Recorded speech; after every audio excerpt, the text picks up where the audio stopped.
السلام علیکم ورحمۃ اللہ۔ وعلیکم السلام ورحمۃ اللہ۔ الحمد للہ رب العالمین والصلاة والسلام علی رسول الامین حسبنا اللہ ونعم الوکیل۔ رب اشرح لی صدری ویسر لی امری واحلل عقدۃ من لسانی یفقہوا قولی۔ سورہ فرقان آیت نمبر 68۔ رحمان کے بندوں کی صفات چل رہی ہے، اور الحمدللہ کافی جو ساتھی آئے ہیں کافی اچھی طریقے سے ان آیتوں کو سمجھا دیا گیا ہے، اور ہر ایک بات جو ان آیتوں میں بتائی گئی ہے وہ الحمدللہ سبھی ساتھیوں نے آ کے کافی محنت سے اور کافی اپنے ویلیوبل جو پوائنٹ ہے وہ رکھیں، اور کچھ نئے پوائنٹ بھی نکل کر آئیں جس سے ہمارے علم میں بھی وہ کافی کچھ اضافہ ہوا ہے۔ تو ایک بار دیکھ لیتے ہیں ان آیتوں پہ۔ اصل یہاں جو آیت اسٹارٹ ہو رہی ہے، ابھی تک اللہ تعالیٰ نے رحمان کے بندوں کی وہ صفات بتائی تھی جو وہ کام کرتے ہیں، یعنی وہ نیکی کے کام ہیں۔ اب یہاں سے اللہ تعالیٰ وہ صفات ان آیتوں میں ہائی لائٹ کر رہے ہیں جو وہ کام نہیں کرتے، یعنی جن کاموں سے وہ بچتے ہیں۔ اب تک جو ہم نے دیکھا ہے کہ رحمان کے بندے وہ وہ کون کون سے کام کرتے ہیں، کہ رحمان کے اصلی بندے وہ ہیں جو زمین پر ایک تو نرم چال چلتے ہیں، ان کی چال میں گھمنڈ نہیں ہوتا۔ دوسرا، وہ جاہلوں سے الجھتے نہیں ہیں۔ تیسرا، وہ اپنے رب کے سامنے راتوں کو سجدے میں اور کھڑے ہو کر راتیں گزارتے ہیں، اور پھر وہ راتیں گزارنے کے بعد بھی، اتنی نیکیاں کرنے کے بعد بھی اپنی نیکی پہ تکبر نہیں کرتے۔ وہ اللہ تعالیٰ سے پناہ مانگتے رہتے ہیں جہنم کی، وہ خود کو جنتی ڈکلیئر نہیں کر دیتے ہیں، وہ اللہ تعالیٰ سے پناہ مانگتے رہتے ہیں، کیونکہ انہیں پتا ہے کہ جہنم تو بڑا برا ہی ٹھکانہ اور مقام ہے۔ اور اس کے بعد پھر ان کی ایک جو معاملاتی زندگی تھی اس کے حوالے سے رہنمائی اللہ تعالیٰ نے کی کہ وہ جو پیسوں کا ہے اس میں فضول خرچی نہیں کرتے اور نہ ہی کنجوسی کرتے ہیں، بلکہ دونوں انتہاؤں کے بیچ وہ اعتدال پر قائم رہتے ہیں، یعنی وہ درمیانی راستہ اختیار کرتے ہیں، نہ تو فضول خرچی کرتے ہیں اور نہ ہی کنجوسی کرتے ہیں۔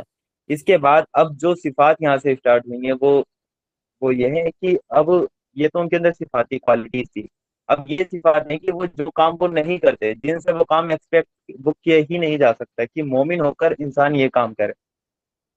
تو وہ تین کام یہاں پر کہ اللہ تعالیٰ نے گنائے ہیں، کہ جو اللہ کے سوا کسی اور معبود کو نہیں پکارتے، اللہ کی حرام کی ہوئی کسی جان کو ناحق ہلاک نہیں کرتے، اور نہ جنا کرتے ہیں۔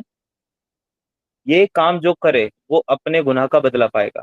تو یہ تین کام اللہ تعالیٰ نے گنائے ہیں، اور اللہ تعالیٰ نے انہی تین کاموں کو کیوں یہاں پر ہائی لائٹ کیا ہے؟ اصل میں عرب کے معاشرے میں جو اس ٹائم پہ تھا، جو سب سے بڑے بڑے گناہ تھے، یعنی یہ تینوں جو گناہ ہیں یہ کبیرہ گناہ ہے۔ وہ کبیرہ گناہ وہ گناہ ہوتے ہیں جو بڑے گناہ ہوتے ہیں، یعنی وہ بنا توبہ کے اللہ تعالیٰ اس کو معاف نہیں کرتا۔ جو صغیرہ گناہ یعنی چھوٹے گناہ، اللہ تعالیٰ اس کو بندے کی نیکیوں کے ذریعے معاف کرتا رہتا ہے۔ جیسے ایک نماز کے درمیان دوسری نماز اگر آپ نے بندے نے پڑھی تو اس کے بیچ کے جو اس سے گناہ ہوئے ہیں اس کا وہ کفارہ بن جاتی ہے، ایک جمعے سے لے کے دوسرے جمعے تک کا ملتا ہے۔ وہ کوئی روزہ رکھنے کی فضیلت ملتی ہے کہ 1 سال کے 2 سال کے گناہ معاف ہو گئے۔ تو ان سے جو مراد ہوتے ہیں نا گناہ معاف، وہ صغیرہ گناہ ہوتے ہیں۔ ایسا نہیں ہے کہ ایک روزہ رکھ کے 2 سال تک عیاشی کرنی ہے، سارے کبیرہ گناہ کر لیں گے، نہیں، صغیرہ گناہ معاف ہوتے ہیں، کبیرہ گناہوں کے لیے توبہ شرط ہے۔ تو یہاں جو تینوں گناہ اللہ تعالیٰ نے ذکر کیے ہیں وہ کبیرہ گناہ ہیں، یعنی وہ بڑے بڑے گناہ ہیں۔ اور یہاں ہائی لائٹ کیوں کیے گئے ہیں؟ اللہ تعالیٰ جب رحمان کے بندوں کی صفات یہاں گنوا رہا ہے تو ہم نے اس کے پس منظر میں ایک بات دیکھی تھی۔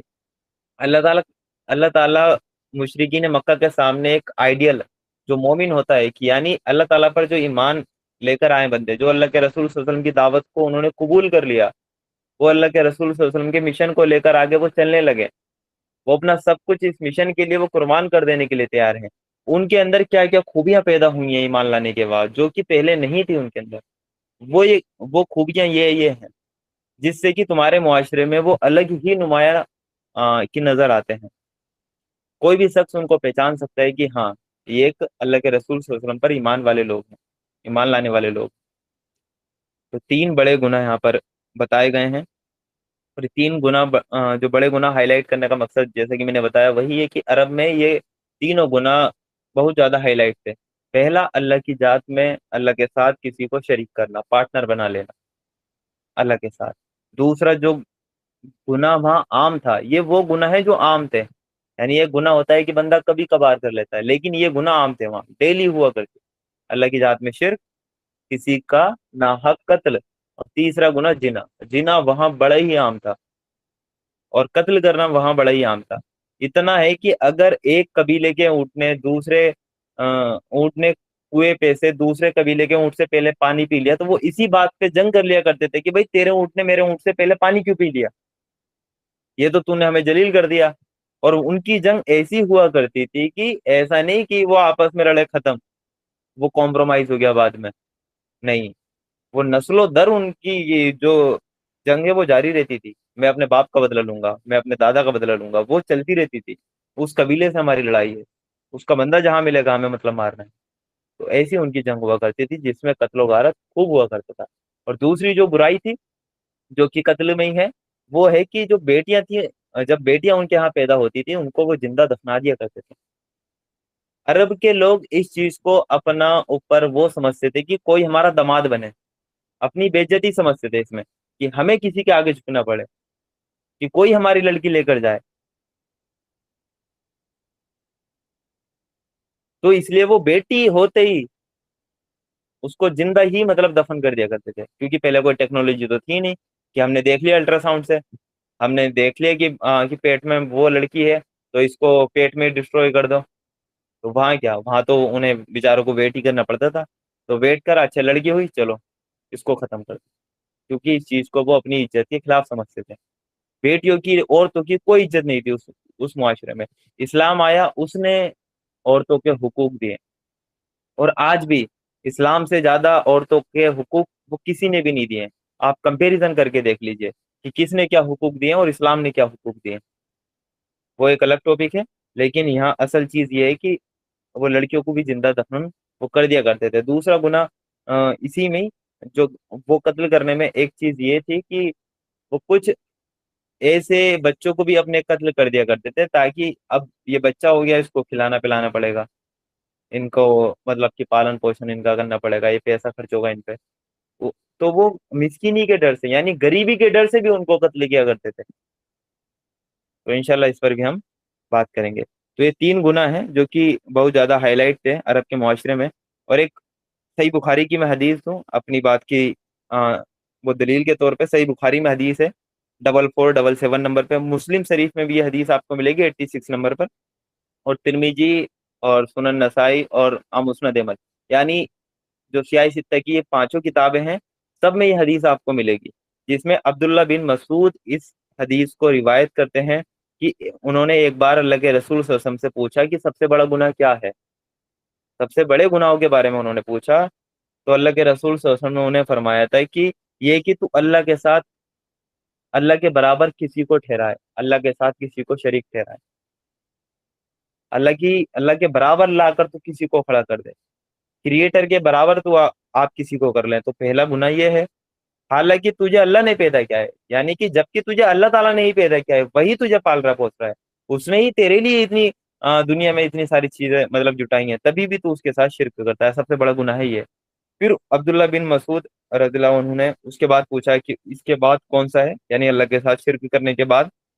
तो फिर अल्लाह के रसूल सल्लल्लाहु अलैहि वसल्लम ने फरमाया ये कि तू अपने बच्चे को इस डर से कत्ल कर दे, इस डर से कत्ल कर डाले कि वो तेरे खाने में शरीक हो जाएगा, इस डर से कत्ल कर डाले कि वो तेरे खाने में शरीक हो जाएगा, तुझे उसका नान नफका उठाना पड़ेगा, यानी गरीबी के डर से। फिर उन्होंने पूछा साहबी ने इसके बाद कौन सा, यानी इसके बाद। तो फिर अल्लाह के रसूल सल्लल्लाहु अलैहि वसल्लम ने फरमाया ये कि तू अपने पड़ोसी की बीवी से बदकारी करे, यानी जिना करे, पड़ोसी की बीवी से जिना करे। तो ये तीन गुनाह अल्लाह के रसूल सल्लल्लाहु अलैहि वसल्लम ने सबसे टॉप पर इन तीनों को रखा है। पहला शिर्क, दूसरा कत्ल, तीसरा जिना, इनको टॉप पर रखा गया। और हदीसों में और भी बड़े गुनाह है, लेकिन टॉप पर इनको रखा गया है। और अरब में ये अरब की सोसाइटी में ये गुनाह आम थे, इसलिए ही मोमिनों की सिफात में इन तीनों गुनाह को हाईलाइट किया गया है कि जो गुनाह तुम्हारे मुआशरे में आम है, वो बातें उन लोगों में नहीं पाई जाती जो अल्लाह के रसूल सल्लल्लाहु अलैहि वसल्लम की दावत पर ईमान लेकर आ गए, उनमें आपको ये बात नहीं मिलेगी। अब हम ये एक एक करके बात समझ लेते हैं कि अल्लाह ताला इसमें क्या कहना चाहते हैं, एक एक करके इनका डिटेल में हम इसको समझते हैं। पहली चीज जो है, अल्लाह के सिवा किसी और माबूद को नहीं पुकारते, यानी अल्लाह ताला की जात में वो किसी को शरीक नहीं करते। शिर्क की जो इकसाम होती है, जो कैटेगरी होती है, वो तीन होती है। एक तो आप अल्लाह की जात में किसी को शरीक कर लें, पार्टनर बना लें। अल्लाह की जात में क्या शिर्क हुआ, आपने एक इलाह ایک اللہ کے ساتھ ایک اللہ اور مان لیا، یعنی دو خدا مان لیے، تو یہ ڈائریکٹ آپ نے اللہ تعالیٰ کی ذات میں شرک کر دیا۔ یا آپ نے اللہ تعالیٰ کا کسی کو بیٹا بنا دیا، تو یہ بھی اللہ تعالیٰ کی ذات میں شرک ہو گیا۔ یا آپ نے اللہ تعالیٰ کا کسی کو باپ مان لیا، یہ بھی اللہ تعالیٰ کی ذات میں شرک ہوا۔ یا آپ نے اللہ تعالیٰ کی کسی کو بیٹی بنا دیا یا بیوی بنا دیا کسی کو، یہ بھی اللہ تعالیٰ کی ذات میں شرک ہوا۔ تو یہ شرک کی پہلی اقسام ہے اللہ تعالیٰ کی ذات میں شرک۔ شرک کی جو دوسری اقسام ہوتی ہے وہ ہوتی ہے اللہ تعالیٰ کی صفات میں شرک، یعنی جو صفات جو خوبیاں اللہ تعالیٰ کی ہے، وہ صفات وہ خوبیاں آپ اللہ تعالیٰ کو نہ دے کر وہ ایٹریبیوٹس آپ کسی اور کے لیے مان لیں۔ جیسے شفا دینے والا کون ہے؟ اللہ تعالیٰ ہے، الشافی، شفا دینے والا اللہ تعالیٰ ہے، لیکن آپ نے شفا دینے والا اللہ تعالیٰ کے سوا کسی اور کو مان لیا، تو کیا ہوا؟ اللہ تعالیٰ کی صفات میں شرک ہوا، اللہ تعالیٰ کے ایٹریبیوٹس میں یہ شرک ہوا۔ اولاد دینے والا کون ہے؟ بچہ پیدا کرنے والا کون ہے؟ اولاد دینے والا اللہ تعالیٰ ہے، اللہ تعالیٰ خالق ہے۔ آپ نے وہ خالق اللہ تعالیٰ کو چھوڑ کر کسی اور کو مان لیا، اولاد دینے والا کسی اور کو مان لیا، کسی اور کے در پہ چلے گئے، تو اللہ تعالیٰ کی صفات میں شرک ہوا۔ رزاق کون ہے؟ رزق دینے والا کون ہے؟ اللہ تعالیٰ ہے، رزق دینے والا آپ نے اللہ تعالیٰ کے سوا کسی اور کو مان لیا، تو یہ اللہ تعالیٰ کی صفات میں شرک ہوا۔ تو یہ دو کیٹیگری ہم نے پڑھ لی شرک کی، لیکن یہاں پر دونوں کیٹیگری میں سے کوئی سی بھی کیٹیگری اللہ تعالیٰ نے ہائی لائٹ نہیں کی، یعنی اللہ تعالیٰ کی ذات میں بھی شرک نہیں بتایا، اللہ تعالیٰ کی صفات میں بھی شرک نہیں بتایا۔ یہاں تیسری کیٹیگری کا شرک اس آیت میں وہ کوٹ ہوا ہے، وہ تیسری کیٹیگری یہ ہے کہ اللہ تعالیٰ کے حقوق اور اختیارات میں شرک، یعنی جو حقوق اور جو اختیارات اللہ تعالیٰ کے ہیں وہ اللہ تعالیٰ کو نہ دے کر کسی اور کو دے دیں۔ اس کو آسان کر کے اگر میں سمجھاؤں تو شرک فی العبادت، یعنی اللہ تعالیٰ کی عبادت میں شرک۔ عبادت میں شرک کیا ہوتا ہے کہ بندہ نماز کس کے لیے پڑھتا ہے؟ اللہ تعالیٰ کے لیے۔ اگر وہ نماز اللہ تعالیٰ کے لیے نہ پڑھ کر کسی اور کے لیے پڑھنے لگے تو کیا ہو جائے گا؟ شرک ہو جائے گا۔ تو کون سی کیٹیگری کا شرک ہوگا؟ تیسری کیٹیگری کا، اللہ تعالیٰ کی عبادت میں شرک ہوگا۔ بندہ روزہ رکھتا ہے، بندہ روزہ اللہ تعالیٰ کے لیے نہ رکھ کر کسی اور کے لیے رکھنے لگے تو اللہ تعالیٰ کی حقوق اور اختیارات میں شرک ہوگا، یعنی یہ تیسری کیٹیگری کا جو شرک ہے وہ ہوگا۔ اور ایسے ہی دعا بھی، دعا کس سے مانگی جائے؟ دعا بھی عبادت ہے، ابھی حدیث میں آپ کے سامنے رکھوں گا، دعا بھی عبادت ہے۔ تو عبادت اگر ہم اللہ تعالیٰ کے سوا کسی اور کی کریں تو شرک ہو جائے گا، جیسے کہ نماز کے بارے میں حدیث ملتی ہے کہ اگر آپ کو کوئی دیکھ رہا ہے اور آپ نے اپنی نماز کو طول دے دیا، بڑھا دیا، خوشو خضو اس میں اختیار کر لیا تو وہ شرک ہوا۔ ایسے ہی دعا بھی اگر عبادت ہے تو دعا اگر آپ اللہ تعالیٰ کے علاوہ کسی اور سے آپ دعا مانگنے لگے تو یہ بھی شرک ہو جائے گا، یہ بھی شرک ہو جائے گا۔ اور عرب کے لوگوں میں اللہ تعالیٰ نے جو تیسری کیٹیگری یہاں ہائی لائٹ کی، اس میں ایک بات اور نوٹ کرنے کی ہے کہ عرب کے لوگ اللہ تعالیٰ کی ذات کے منکر نہیں تھے، اللہ تعالیٰ کی ذات کا انکار نہیں کرتے تھے،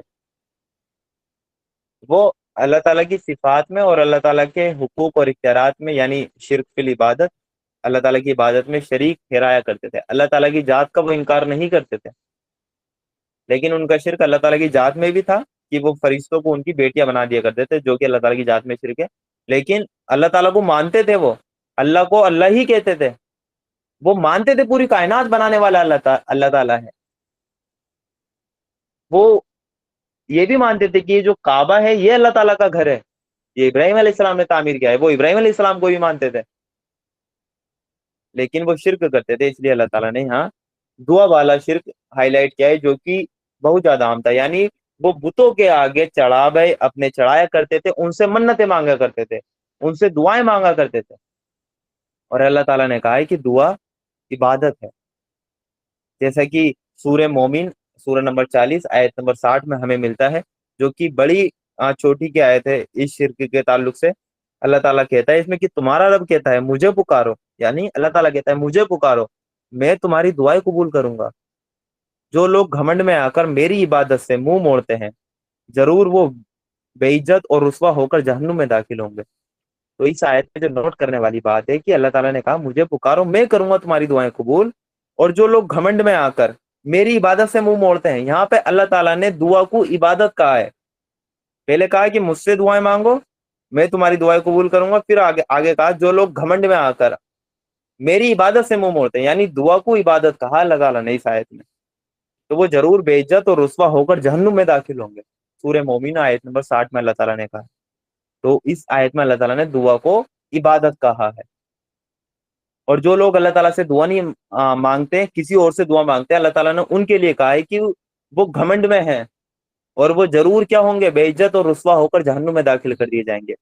इसी आयत के ताल्लुक से एक हदीस हमें मिलती है, सही बुखारी में है, तिरमिजी में, अबू दाऊद में, सुनन नसाई में, इब्ने माजा में, इब्ने हातिम में, इब्ने जरीर में, इतनी सारी हदीस की किताबों में एक हदीस आई है, जिसमें जो रिवायत है वो हजरत नुमान बिन बशीर रज़ियल्लाहु अन्हु उस हदीस के रावी हैं। वो रिवायत करते हैं कि अल्लाह के रसूल सल्लल्लाहु अलैहि वसल्लम ने फरमाया, दुआ ही इबादत है। और फिर अल्लाह के रसूल सल्लल्लाहु अलैहि वसल्लम ने सूरह मोमिन की आयत नंबर 60 तिलावत करी है, जिसमें मैंने बताया कि दुआ दुआ को अल्लाह ताला ने इबादत कहा है। और अल्लाह के रसूल की हदीस से हमें पता चल गया कि दुआ इबादत है। अब आप अब आप खुद गौर व फिक्र करें कि जो दुआ इबादत है, इबादत अगर आप अल्लाह की ना करके किसी और की करने लगे तो शिर्क हुआ ना। जैसे कि नमाज का मिलता है हमें जिक्र, ऐसे ही एक्स वाई जेड कुछ भी हो, इबादत अगर कोई कर रहा है अल्लाह के सिवा किसी और की, शिर्क हुआ। ऐसे ही दुआ अगर इबादत है, ये बात साबित हो चुकी है कि दुआ इबादत है, तो दुआ अगर आप अल्लाह ताला के सिवा किसी और से मांगने लगे तो ये भी शिर्क हुआ, जो कि यहाँ अल्लाह ताला ने हाईलाइट किया है। एक और हदीस मैं आपके सामने रख देता हूँ, जो कि सुनन तिरमिजी में आपको हदीस मिलेगी। हजरत अनस रजी अल्लाह अन्हु रिवायत करते हैं कि अल्लाह के रसूल सल्लल्लाहु अलैहि वसल्लम ने फरमाया, दुआ इबादत का मग्ज है। मग्ज मतलब हासिल और निचोड़, यानी दुआ कोई मामूली इबादत नहीं है, बल्कि इबादत का भी मग्ज है, हासिल है, निचोड़ है, अल्लाह ताला को बहुत पसंदीदा इबादत है। सबसे ज्यादा पसंदीदा इबादत क्या है अल्लाह ताला को पता है आपको? दुआ है। दुआ है। अल्लाह ताला उस बंदे से नाराज होता है जो उससे दुआएं नहीं मांगता, उससे नाराज होता है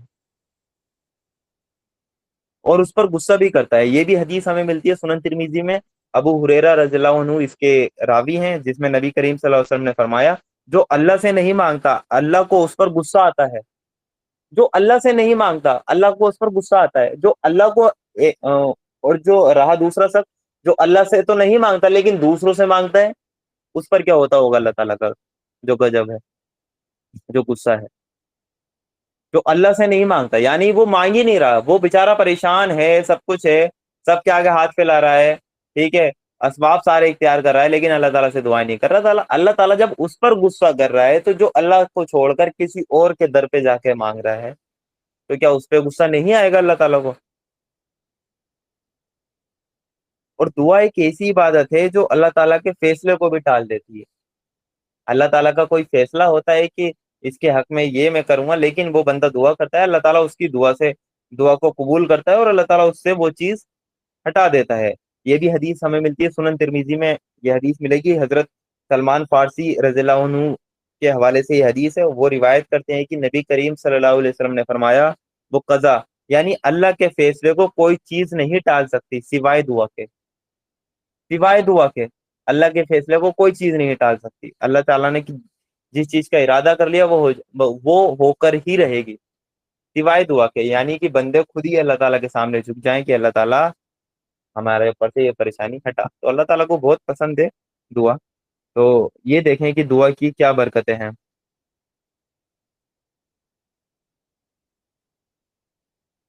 और अल्लाह ताला के यहाँ जो है ना, दुआ हमेशा कबूल ही होती है। अगर कोई बंदा अल्लाह ताला से दुआ मांगता है तो वो दुआ कबूल ही होती है, वो रिजेक्ट नहीं होती। वो भी हदीस हमें मिलती है, सुनन तिरमिजी में हदीस है।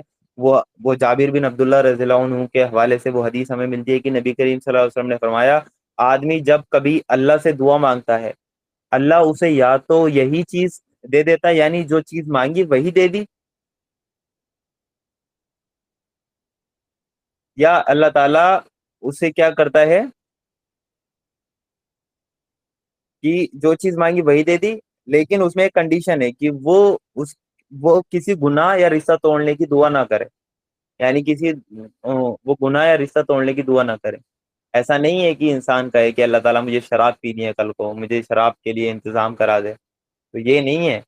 हराम की दुआ नहीं मांगनी है, या रिश्ता तोड़ने की दुआ नहीं मांगनी है। अल्लाह ताला मुझे वो पसंद नहीं है, वो मुझे वो अपने रिश्तेदारों से ही वो कता ताल्लुक इंसान करे। तो अल्लाह ताला दुआ को कबूल करता है सिवाय उसके कि गुनाह की और रिश्ता तोड़ने की दुआ ना हो। और अल्लाह ताला जो दुआ कबूल करता है उसकी जो शक्लें हैं वो तीन हैं, जो कि मैंने आपको बताई हैं। मुस्नद अहमद में वो हदीस हमें मिलती है कि वो क्या है कि एक तो एक तो अल्लाह ताला उसको एज इट इज ही कबूल कर लेता है, जो दुआ मांगी गई है वो अल्लाह ताला ने कबूल कर ली। दूसरी कंडीशन क्या है कि अल्लाह ताला उस चीज को आखिरत के लिए उठा के रख लेता है कि इसका बंदे को इसका अज्र मैं आखिरत में दूंगा। एक कंडीशन ये है कि जो उस पर आफत या मुसीबत आने वाली होती है, अल्लाह ताला उसको टाल देता है, उस आजमाइश को टाल देता है। तो अल्लाह ताला के यहाँ दुआ के लिए वो कभी भी नो नहीं है, यानी रिजेक्ट नहीं है, दुआ रिजेक्ट नहीं होती है, दुआ कबूल ही होती है। वो जो कबूलियत की जो कंडीशन है वो तीन है। अगर पहली सेम एज इट इज पूरी हो गई, दूसरी कोई मुसीबत या आजमाइश आने वाली थी उसको टाल दी गई, तीसरी वो दुआ आखिरत के लिए के जखीरे के लिए उठाकर रख दी गई। और जब बंदा अपने नामाए अमाल में उस दुआ का अज्र देखेगा जो आखिरत के लिए उठा कर रख दी गई थी, तो बंदा खुद कहेगा कि अल्लाह ताला मेरी कोई दुआ दुनिया में कबूल ही नहीं करता। तो इससे हमें पता चला हमें कितनी वो ज्यादा अल्लाह ताला से दुआएं मांगनी चाहिए। तो जो शख्स, अब आप खुद गौर व फिक्र करें कि जो इंसान अल्लाह ताला से दुआ ना मांग कर किसी और से दुआ मांगे, तो अल्लाह ताला उससे कितना ज्यादा नाराज होगा। आप खुद सोचें, जिस रब ने हमको बनाया है हम उससे ना मांग कर किसी और से मांगे।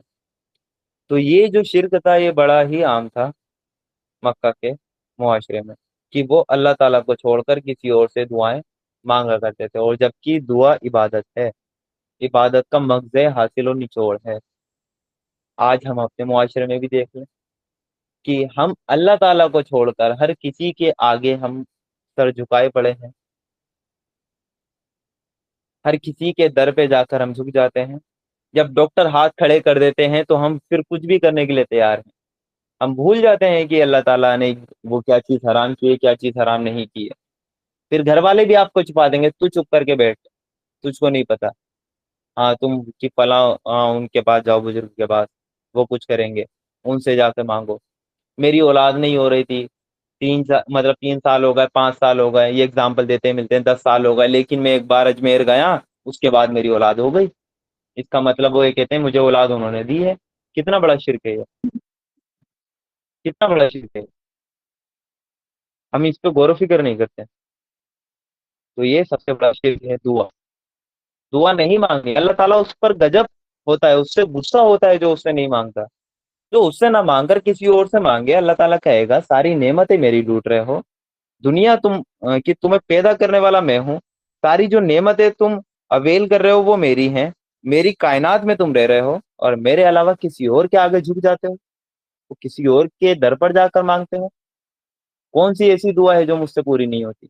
कौन सा ऐसा काम है जो अल्लाह अल्लाह ताला पूरा नहीं कर सकता? कौन सा ऐसा काम है जो आपको अल्लाह ताला को छोड़कर किसी और से मांगने की आपको हाजत उसकी पेश आई है? अच्छा, और दुआ मांगते हुए हमें कुछ चीजें, कंडीशन हमें ध्यान रखनी चाहिए, हमें अपनी जिंदगी में लगानी चाहिए कि दुआ हमेशा यकीन के साथ मांगे।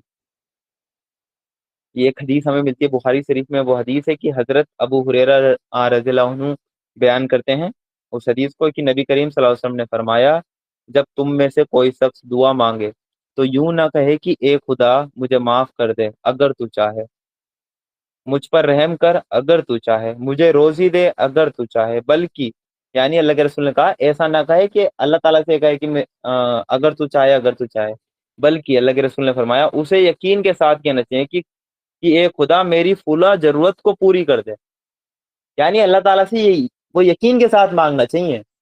ऐसा नहीं है अगर अल्लाह ताला तू चाहे तो ये कर दे, अल्लाह ताला चाहे तो कुछ भी कर सकता है। एक सेकंड में कायनात को खत्म कर सकता है, एक सेकंड में कयामत ला सकता है। उसके लिए क्या है, उसके लिए एक सेकंड भी बहुत, मैंने आपको टाइम बता दिया है, लेकिन आपको समझाने के लिए कि उसके लिए कुछ भी टाइम की वैल्यू नहीं है। तो अल्लाह ताला से यकीन के साथ दुआ मांगनी चाहिए, अल्लाह ताला मुझे ये चीज चाहिए तो चाहिए, जिद पकड़ के बैठ जाओ, अल्लाह ताला तू ही देगा, तेरे सिवा किसी और के आगे नहीं गया मैं, तेरे सिवा किसी और के आगे नहीं गया मैं, तू ही देगा मुझे। इस यकीन के साथ दुआ मांगनी चाहिए, और दुआ मांग के अल्लाह ताला पे तवक्कुल करना चाहिए कि मुझे मिलेगा। अगर मुझे नहीं मिल रहा तो इसमें अल्लाह ताला की कोई हिकमत है, अल्लाह ताला का कोई प्लान है, अल्लाह ताला ने मेरे लिए इससे बेहतर लिखा है। और हो सकता है कि अल्लाह ताला वो दुआ आखिरत का जखीरा आपको आपका बना रहा हो, आप पर और आजमाइश आने वाली होती हैं तो अल्लाह ताला आपकी वो आजमाइश खत्म कर रहा हो। तो यानी अल्लाह ताला के यहाँ नो तो है ही नहीं। यानी दुआ आपने मांगी, दुआ कबूल, नो का कोई ऑप्शन नहीं है अल्लाह ताला के यहाँ। सुनन तिरमिजी में एक हदीस और हमें इस हवाले से मिलती है कि उसमें अल्लाह के रसूल सल्लल्लाहु अलैहि वसल्लम ने फरमाया कि अल्लाह से दुआ मांगो इस यकीन के साथ कि वो कबूल करेगा, वो करेगा कबूल। जिद पकड़ के बैठो।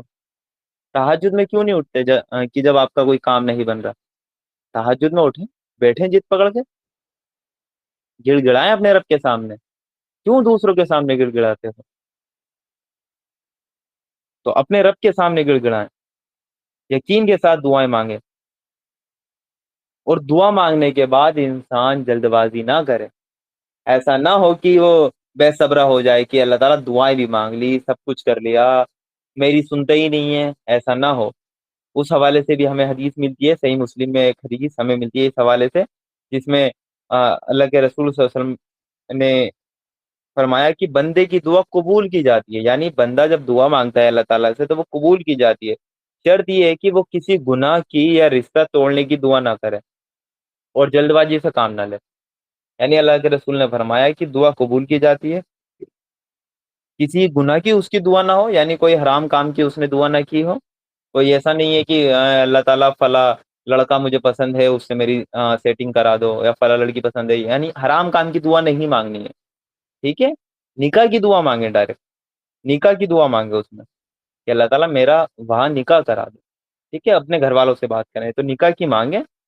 और रिश्ता तोड़ने की कोई दुआ ना हो कि मुझे चचा से नहीं बोल, मुझे फुप्पो से तो बात ही नहीं करनी है अल्लाह ताला, उन्होंने तो मेरे साथ ये कर दिया, वो तो कलेशी फुप्पो हैं, वो तो कलेशी खाला है, मतलब ऐसा नहीं करनी है, ये दुआएं नहीं मांगनी है। और उसके बाद इंसान अपनी दुआ में जल्दबाजी ना करे, जल्दबाजी से काम ना ले। यानी दुआ मांग ली सब्र के साथ, अल्लाह ताला उसको कबूल करेगा। जल्दबाजी ना दिखाए, नाशुक्राना हो जाए। फिर अल्लाह के रसूल सल्लल्लाहु अलैहि वसल्लम से पूछा गया कि ये जल्दबाजी क्या है। अल्लाह के रसूल ने वो कहा था ना कि दुआ में जल्दबाजी ना दिखाई जाए, तो सहाबी ने पूछ लिया अल्लाह के रसूल ये जल्दबाजी है क्या? तब अल्लाह के रसूल सल्लल्लाहु अलैहि वसल्लम ने उनको जवाब दिया कि जल्दबाजी ये है कि वो कि जल्दबाजी ये है कि आदमी कहे कि मैंने बहुत दुआ की, बहुत दुआ की, मगर मैं देखता हूँ मेरी दुआ वो कबूल ही नहीं होती। और ये कहकर आदमी थक जाए और दुआ मांगनी छोड़ दे, ये है जल्दबाजी। ये है जल्दबाजी। क्या है दुआ में मतलब की जल्दबाजी? कि आदमी ये कहे कि मैंने बहुत दुआ की, बहुत दुआ की, मगर मैं देखता हूँ कि मेरी दुआ कबूल ही नहीं होती, और ये कहकर आदमी थक जाए और दुआ मांगनी छोड़ दे। तो दुआ में जल्दबाजी नहीं करनी है, अल्लाह ताला उसको कबूल करेगा। थकना नहीं है, जिद पकड़ के बैठ जाना है। कोई चीज चाहिए आपको, मांगो अल्लाह ताला से। क्यों नहीं देगा वो आपको? क्या काम उसके लिए मुश्किल है? जो इब्राहिम अलैहिस्सलाम को बुढ़ापे में औलाद दे सकता है, जो जकरिया अलैहिस्सलाम को बुढ़ापे में औलाद दे सकता है जबकि उनकी बीवी बांझ है, तब भी वो औलाद दे सकता है। जो मरियम अलैहिस्सलाम को के पेट से ईसा अलैहिस्सलाम को पैदा कर सकता है बिना बाप के, जो इब्राहिम अलैहिस्सलाम को आग में डाले जाने के बाद भी आग उनको नहीं छूती है, जो मूसा अलैहिस्सलाम के लिए दरिये फाड़ सकता है, वो हमारे लिए क्यों नहीं कर सकता? तभी तो अल्लामा इकबाल ने कहा था, तुम में कोई हूरों का चाहने वाला ही नहीं, जलवाए तूर तो मौजूद है मूसा ही नहीं। यानी तुम में वो तलबगार ही नहीं है। हूर कहाँ मिलेगी? जन्नत में। यानी तुम में कोई जन्नत का तलबगार ही नहीं है। वो कोहे तूर तो मौजूद है मूसा ही नहीं, यानी कोहे तूर जहां जाकर मूसा अलैहिस्सलाम अल्लाह ताला से बात करते थे, हम कलाम हुआ करते थे, वो तो आज भी मौजूद है, लेकिन आज तुम में से कोई मूसा ही नहीं, मूसा जैसा ही नहीं। जलवाए तूर तो मौजूद है, मूसा ही नहीं। तो ये है, हमें क्या करना है कि अल्लाह ताला देने के लिए तैयार है, हम उससे मांगने वाले नहीं बनते, हमें उससे मांगना नहीं आता।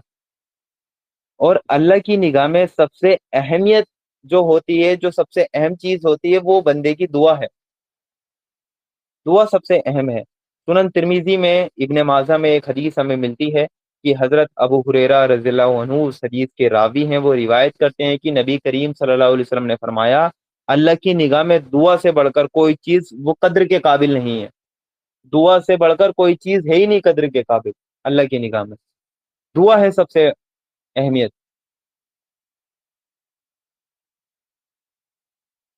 दुआ से बढ़कर कोई चीज कद्र के काबिल नहीं है। बड़ी गहरी बात अल्लाह के रसूल ने इस हदीस में बताई है। एक और हदीस हमें सुनन तिरमिजी में ही मिलती है। इब्ने मसूद عبداللہ ابن مسعود رضی اللہ عنہ کے حوالے سے کہ نبی کریم صلی اللہ علیہ وسلم نے فرمایا اللہ سے اس کی مہربانی مانگو کیونکہ اللہ اسے پسند کرتا ہے کہ اس سے مانگا جائے، وہ پسند کرتا ہے، ہم مانگتے ہی نہیں ہیں۔ اور سنن ترمیزی میں، مسند احمد میں ایک اور حدیث ہمیں ملتی ہے، وہ ہے دو صحابیوں کے حوالے سے وہ حدیث ہمیں ملتی ہے، ایک حضرت عمر بن خطاب رضی اللہ عنہ، دوسرے حضرت معاذ بن جبل رضی اللہ عنہ، دونوں چوٹی کے صحابی ہیں۔ ان سے یہ حدیث ہمیں ملتی ہے کہ وہ روایت کرتے ہیں، انہوں نے اللہ کے رسول سے سنا کہ نبی کریم صلی اللہ علیہ وسلم نے فرمایا دعا بہرحال فائدہ مند ہے، ان ان مصیبتوں کے معاملے میں بھی جو آ چکی ہے اور ان کے معاملوں میں بھی جو نہیں آئی ہیں، تو اے خدا کے بندو تم ضرور دعا مانگا کرو، یہ فائدہ مند ہے، جو مصیبتیں آنے والی ہیں ان کے لیے بھی، جو آ کر چلی گئی ان کے لیے بھی، تو اے اللہ کے بندو تم ضرور دعا مانگا کرو، کیوں دعائیں نہیں مانگتے ہو؟ دعا کو چھوڑ کر ہر کام آپ کرتے ہو۔ اور دعا میں ہمیں اللہ تعالیٰ سے کیا مانگنا ہے، ایسا نہیں ہے کہ صرف بڑی بڑی چیزیں ہم اللہ تعالیٰ سے مانگیں، اب چھوٹی سے چھوٹی چیز اللہ تعالیٰ سے مانگیں، کیوں کسی کے آگے ہاتھ پھیلانے؟ اسباب اختیار کرنا ایک الگ چیز ہے، وہ اختیار کریں گے، لیکن مانگیں گے صرف اللہ تعالیٰ سے، غیب میں پکاریں گے صرف اللہ تعالیٰ کو۔ بہت سے لوگ اگزامپل دیتے ہوئے آپ کو مل جائیں گے کہ اچھا اللہ تعالیٰ کے سوا کسی سے نہیں مانگتے، جب روٹی مانگتے ہو امی مجھے روٹی دے دو، یہ تو آپ نے امی سے مانگ لیا ہے، تو کیا یہ بھی شرک ہو گیا؟ یہ بھائی شرک نہیں ہوا، مجھے پتا ہے میری امی کچن میں جائیں گی روٹی لائیں گی میرے آگے رکھیں گی، تو یہ اسباب کے تحت ہے۔ میں نے اپنے بھائی سے کہا کہ بھائی مجھے ایک گلاس پانی دیجیے، مجھے پتا ہے کہ بھائی فریج کھولے گا بوتل نکالے گا میرے پاس لے آئے گا کہ بھائی جان یہ پانی لیجیے، وہ ایک اسباب کے تحت ہے۔ اب میرا بھائی میرے گھر میں موجود نہیں، میرا بھائی یہاں سے 200 کلومیٹر دور ریگستان میں وہ دفن ہے، یا چھوڑو وہ دفن نہیں ہے، ریگستان میں ہے، 200 کلومیٹر دور ہے، اور میں یہاں اپنے کمرے میں بیٹھ کر اپنے بیڈ روم میں بیٹھ کر اس کو پکار رہا ہوں کہ میرے بھائی جان مجھے پانی دیجیے، اور میں یقین کر رہا ہوں کہ وہ پانی دے دے گا مجھے۔ بھائی وہ کیسے دے دے گا؟ 200 کلومیٹر دور ہے۔ اچھا اس کے اپوزٹ ہو جائے کہ وہ 200 کلومیٹر دور بھی ہے اور اوپر سے وہ مر بھی چکا ہے، پھر میں اس سے مانگوں تو پھر کیا ہوگا؟ یہ جو میں مانگ رہا ہوں یعنی گیب میں انسین میں اس سے مانگ رہا ہوں، گیب میں اگر اللہ کے سوا کسی اور کو پکارا تو شرک ہوگا۔ اگر آپ سامنے ابو جان سے پیسے مانگ رہے ہیں تو شرک نہیں ہوگا، امی جان سے روٹی مانگ رہے ہو شرک نہیں ہوگا۔ تو کچھ بے وقوف آئیں گے آپ کو یہ دلیل دیں گے، ٹھیک ہے، تو ان سے کہنا گیب میں اللہ تعالیٰ کو ہی پکارنا ہے، انسین میں، ٹھیک ہے۔ اسباب کے تحت مدد، سورہ مائدہ کی آیت نمبر 2 ہے کہ نیکی اور پرہیزگاری میں ایک دوسرے کا ساتھ دو اور برائی کے کاموں میں ایک دوسرے کا ساتھ نہ دو۔ تو ہم دنیا میں اسباب کے تحت ایک دوسرے کا ساتھ دیتے ہیں نیکی اور پرہیزگاری کے کاموں میں۔ امی سے روٹی مانگی، امی نے روٹی دی، نیکی اور پرہیزگاری کے کاموں میں ساتھ دیا۔ بھائی سے پانی مانگا، اس نے پانی دیا۔ بھائی میرا، امی میری سعودی عرب میں ہے اور میں یہاں سے بیٹھ کر پکاروں امی مجھے روٹی دیجیے، اور میں یقین کر رہا ہوں کہ میری آواز امی تک پہنچے گی اور امی میرے لیے روٹی لے آئیں گی، تو یہ انسین میں نے کر لی، یہی شرک ہوا، یہی شرک ہوا۔ اور یہاں تک کہ چھوٹی سے چھوٹی چیز آپ کو اللہ تعالیٰ سے مانگنی ہے۔ حضرت انس رضی اللہ عنہ سے ایک روایت ہمیں ملتی ہے کہ انہوں نے فرمایا کہ نبی کریم صلی اللہ علیہ وسلم نے فرمایا کہ تم میں سے ہر شخص کو اپنی ہر ضرورت اللہ سے مانگنی چاہیے، ہر ضرورت اللہ تعالیٰ سے مانگنی چاہیے، یہاں تک کہ اگر اس کی جوتی کا تسمہ بھی ٹوٹ جائے تو بھی اللہ تعالیٰ سے دعا کرے۔ جو جوتے ہوتے ہیں اس کا جو تسمہ یعنی جو فیتا ہوتا ہے نا اس کا، وہ بھی ٹوٹ جائے، یا اس کا جو نیچے کا تلا ہوتا ہے وہ بھی اگر ٹوٹ جائے تو بھی انسان کو اللہ تعالیٰ سے مانگنا چاہیے، چھوٹی سے چھوٹی چیز اللہ تعالیٰ سے مانگنی چاہیے۔ تو مصیبتوں کے وقت ہم کیوں بھول جاتے ہیں؟ آزمائش سے جب ہمارے اوپر آتی ہے ہم کیوں بھول جاتے ہیں؟ ہم کیوں لوگوں کے در پہ جاتے ہیں؟ کیا اللہ تعالیٰ آپ کے لیے کافی نہیں ہے؟ دن میں 5 مرتبہ لوگ اللہ تعالیٰ کے گھر میں نہیں جائیں گے، 5 مرتبہ آواز آتی ہے حی علی الصلاۃ، آؤ نماز کی طرف، حی علی الفلاح، آؤ کامیابی کی طرف، 5 مرتبہ ہر مسلمان کو اذان کی آواز آتی ہے، لیکن وہ کامیابی اس میں نہیں ڈھونڈتا، وہ کہتا ہے حی علی الفلاح، اللہ کہہ رہا ہے حی علی الفلاح، آؤ کامیابی کی طرف، بندہ کہتا ہے تو جھوٹ بول رہا ہے، یہ نہیں ہے کامیابی، کامیابی یہ ہے مجھے دکان کھولنی ہے، اپنی دکان پہ بیٹھنا ہے مجھے، یہ ہے کامیابی۔ یہ ہم کرتے ہیں اللہ تعالیٰ کے ساتھ. ہم اللہ تعالیٰ کو جھوٹا کہتے ہیں نعوذ باللہ. اللہ تعالیٰ کی پناہ.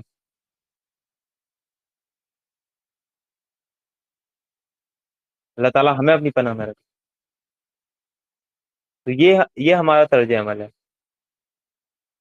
ہم دن میں 5 مرتبہ مسجد میں جا کے اللہ تعالیٰ سے نہیں مانگیں گے، لیکن وہی شخص آپ کو ملے گا ہر جمعرات کو کسی دربار پہ وہ پڑا ہوا ملے گا، ہر پیر کے دن وہ کسی دربار پہ وہ پڑا ہوا ملے گا. وہ محلے کی جو 2 قدم دور اس کی مسجد ہے وہاں نہیں جائے گا کہ میری دعا تو وہاں قبول ہوں گی. وہ راجستھان چلا جائے گا، وہ کلیئر چلا جائے گا، وہ بغداد چلا جائے گا. کیوں دعائیں قبول نہیں ہو رہی ہیں آپ کی؟ آپ میں وہ ایمان ہی نہیں ہے، آپ اس قابل ہی نہیں ہیں.